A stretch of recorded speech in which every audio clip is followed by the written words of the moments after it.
Hi കൂട്ടുകാരെ, ഇച്ചായന്റെ ചിപ്പൂസ് YouTube ചാനലിലേക്ക് ഏവർക്കും സ്വാഗതം. ഇന്ന് ഞാൻ ഉണ്ടാക്കാൻ പോകുന്നത് ആറ്റുവാള കൊണ്ട് നല്ല അടിപൊളി മീൻകറിയാണ്. നല്ല കൊടപ്പുളിയൊക്കെ ഇട്ട് നല്ല രുചികരമായ മാങ്ങക്കിട്ട മീൻകറി എന്ന് പറയുമ്പോ വായിൽ വെള്ളം ഉറൂലേ, അതുപോലത്തെ ഒരു മീൻകറിയാണ് ഇന്ന് ഞാൻ വെക്കാൻ പോകുന്നത്. അപ്പൊ അതിനാവശ്യമായിട്ടുള്ള ഇൻഗ്രീഡിയൻസ് എന്തൊക്കെയാ നമുക്ക് നോക്കാം. ആദ്യമേ തന്നെ നമ്മള് ഇതിലേക്ക് എടുക്കുന്നത് മാങ്ങ നമ്മള് നീളത്തിൽ അരിഞ്ഞ് വെച്ചിട്ടുണ്ട്. പിന്നെ ആറ്റുവാളയാണ് ഞാന് മീൻ എടുക്കുന്നത്. അപ്പൊ നല്ല നെയ്യോട് കൂടിയിട്ടാണ് കിട്ടിയിരിക്കുന്നത്. ആറ്റുവാള നല്ല രുചിയാണ് കേട്ടോ, എനിക്ക് ഏറ്റവും ഇഷ്ടപ്പെട്ട മീനാണ്. പിന്നെ തേങ്ങ 2 കപ്പ് ചിരകിയത് ഇതിലേക്ക് ആവശ്യമാണ്. അപ്പൊ തേങ്ങാപ്പാലൊക്കെ ഒഴിച്ച് നല്ല അടിപൊളിയായിട്ട് കഴിക്കാം. പിന്നെന്താ, നമുക്ക് ആവശ്യമായിട്ടുള്ള എണ്ണ ഞാൻ എടുക്കുന്നുണ്ട്. പിന്നെ മഞ്ഞൾപ്പൊടി, പിന്നെ മുളക് പൊടി, പിന്നെ കല്ലുപ്പാണ് ഞാൻ ഇതിലേക്ക് എടുക്കുന്നത്. കല്ലുപ്പ് തിരുമ്പാൻ വേണ്ടി എടുക്കുന്നുണ്ട്. പിന്നെ വേപ്പില 2 തണ്ട് 3 തണ്ട് വേപ്പില എടുക്കാം. പിന്നെ മല്ലിപ്പൊടിയാണ് ഇതിലേക്ക് ഏറ്റവും ആവശ്യമായിട്ടുള്ളത്. പിന്നെ സബോള ഞാന് ഒരു 2 സബോള മീഡിയം സൈസ് എടുത്തിട്ടുണ്ട് അരിഞ്ഞു വെച്ചത്. പിന്നെ കൊടപ്പുളിയാണ്, കൊടപ്പുളി ഇട്ട നല്ല മീൻകറിയാണ്. പിന്നെ ഇഞ്ചി, ഇതിലേക്ക് ആവശ്യമായിട്ടുള്ള ഇഞ്ചി ഒരു 2 തണ്ടോളം ഇഞ്ചിയും, പിന്നെ ഒരു 12-15 ചുവന്നുള്ളി നമ്മൾ ഇതിലേക്ക് എടുക്കണം. 4 പച്ചമുളക് നീളത്തിൽ അരിഞ്ഞത് നമ്മൾ ഇതിലേക്ക് എടുക്കുന്നുണ്ട്. അപ്പൊ ഇത്രയും ഇൻഗ്രീഡിയൻസ് ആണ് നമുക്ക് ഈ മീൻകറിക്ക് ആവശ്യമായിട്ടുള്ളത്. പിന്നെ നമ്മള് ഇഞ്ചി പറഞ്ഞല്ലോ, ഇഞ്ചി നമ്മള് ചെറുതാക്കി നീളത്തിൽ അരിഞ്ഞിടണം. ഇഞ്ചിയും നീളത്തിൽ അരിഞ്ഞു വെച്ചു.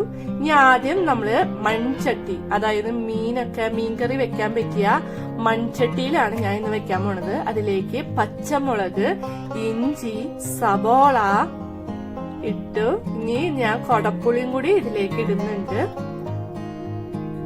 അടുത്തതായിട്ട് ഞാൻ ഇടാൻ പോകുന്നത് മാങ്ങയാണ്. മാങ്ങ നീളത്തിൽ അരിഞ്ഞത്, മൂവാണ്ടൻ മാങ്ങയാണിത്. പിന്നെ നന്നായിട്ട് വേപ്പില 3 തണ്ടോളം വേപ്പില ഉരിഞ്ഞിട്ടിട്ടുണ്ട്. മഞ്ഞൾപ്പൊടി 1 ടീസ്പൂൺ, മുളക് പൊടി 2 ടീസ്പൂൺ,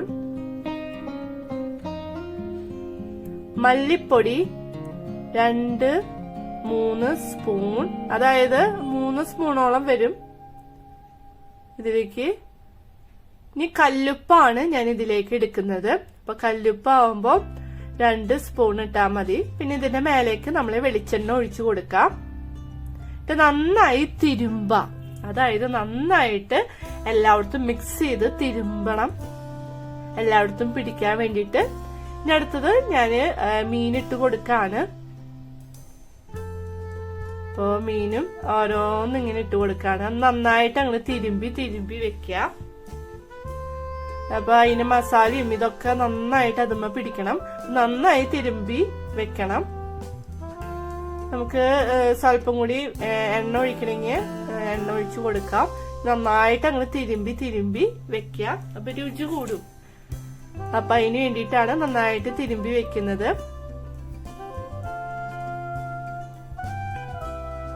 നന്നായി തിരുമ്പി വെച്ച് കഴിഞ്ഞു. ഇനി നമുക്കിത് ഒരു 1/2 മണിക്കൂർ സമയത്തേക്ക് മാറ്റി വെക്കാം. അതിനായിട്ട് നമ്മളിത് മൂടി വെക്കാണ് ആദ്യമേ തന്നെ. ഇനി 1/2 മണിക്കൂർ കഴിഞ്ഞിട്ട് നമുക്കിത് എടുക്കാം. ഈ സമയം കൊണ്ട് നമുക്ക് തേങ്ങാപ്പാൽ എടുക്കാം. അപ്പൊ ഫസ്റ്റത്തെ പാലും 2ാം പാലും നമുക്ക് എടുക്കണം. തൻപാലും എടുത്ത് മാറ്റണം. അപ്പൊ അതിനായിട്ട് നമ്മൾ തേങ്ങ ചിരകിയ 2 കപ്പോളം ഇതിലേക്ക് മിക്സിയിൽ അടിച്ചെടുക്കാണ്.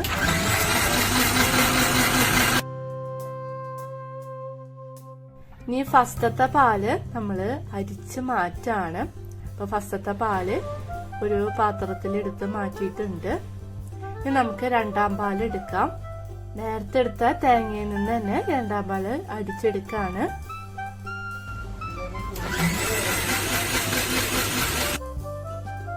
ഇനി ആ 2ാം പാല് ഈ മീനിന്റെ കൂട്ടിലേക്ക് ഒഴിച്ചു കൊടുക്കാം. നമ്മൾ നേരത്തെ മാറ്റി വെച്ചിട്ടുള്ള 1/2 മണിക്കൂർ കഴിഞ്ഞ് കഴിഞ്ഞിട്ടുണ്ടെങ്കിൽ നമ്മൾ ആ മൺചട്ടിയിലേക്ക് നമ്മൾ ഈ 2ാം പാല് ഒഴിച്ചു കൊടുക്കുക. ഇപ്പൊ മസാല ഒക്കെ പിടിച്ച് ആ പാലോട് കൂടിയിട്ടുള്ള മൺചട്ടിയാണ് ഇപ്പൊ നിങ്ങളുടെ മുന്നിൽ ഇരിക്കുന്നത്. ഇനി നമുക്കിത് ചെറുതായിട്ടൊന്ന് ഇളക്കി കൊടുക്കാം. നന്നായിട്ട് ഇളക്കരുത്, ചെറുതായിട്ടൊന്ന് ഇളക്കി കൊടുക്കാം. ഇനി നമ്മൾ അടുത്തതായിട്ട് ചെയ്യാൻ പോകുന്നത് ചെറിയ ജാറ് ഈ ചെറിയ ഒരു ജാറില് നമുക്ക് കുറച്ച് തേങ്ങ എടുത്തിട്ട് നമുക്ക് അരയ്ക്കാം. നന്നായിട്ട് അതിന്റെ പാല് നന്നായിട്ട് അരച്ചെടുക്കാം. സ്വല്പം വെള്ളം കൂടി ഒഴിക്കുന്നുണ്ട് നമ്മളിതിലേക്ക്. നന്നായിട്ട് അരച്ചെടുക്കണം.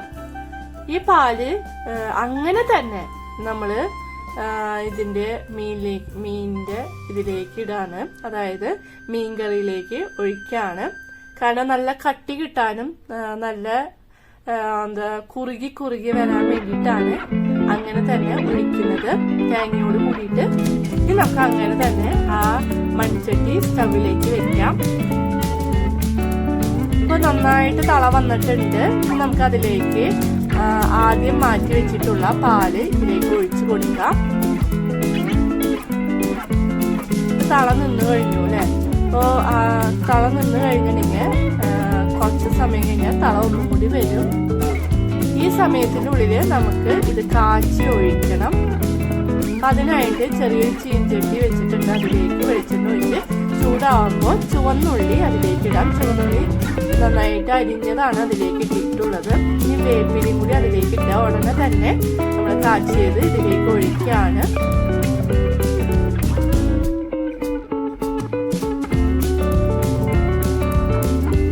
അപ്പോൾ നല്ല ടേസ്റ്റി ആയിട്ടുള്ള ഒരു മീൻകറി തന്നെയാണ്. അപ്പൊ നിങ്ങൾ വീഡിയോ ട്രൈ ചെയ്യണം.